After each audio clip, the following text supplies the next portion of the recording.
Vaig néixer en estos carrers, m'ha criat en estos carrers, ha ajudat en estos carrers pues tot, especial m'ho tenen tot. El forn de pla va néixer en 1930 en els meus abuelos, ho va heretar mon pare i ara ho duc jo. Antes no n'hi havia forns en casa, ara tot el món tenim un fornet, però antes no, i se duien els forns. Per això es diu arròs passejat, perquè anava de casa en casa fins al forn. Duien al forn, feien la menjavena de postre i en Carnaval tots els dijous se menjava arròs al forn i de postre menjavena. Lo tradicional de Xàtiva és l'arnadí i l'almoixavena. De l'arnadí du carabassa, ametla, ous, llima ratllar, sucre i canella. Menja en Setmana Santa. L'arnadí ve d'origen àrab, el que passa és que el cristianisme quan va entrar pues, se va fer un poc en ell, entonces se menja el dijous sant i divendres sant. Els àrabs no podien menjar greix, claro, i entonces l'arnadí té molt de nutrient, l'ametla, el sucre, i entonces pues, menjaven arnadí.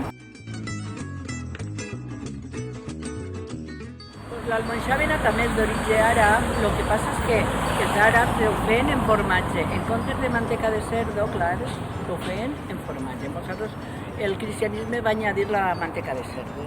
Entonces se fa, és una pasta en farina, oli i aula, s'escalda al foc i després se reblaneix en ous. Els dijous de Carnaval és típic menjar-se la cassola d'arròs al forn i de postre la menjavena.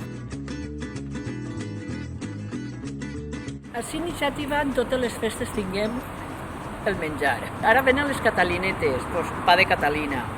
Després vindrà Nadal, totes les pastes de Nadal, rosegons, pastes de moniato, cocolets, almendrados, mantecaes.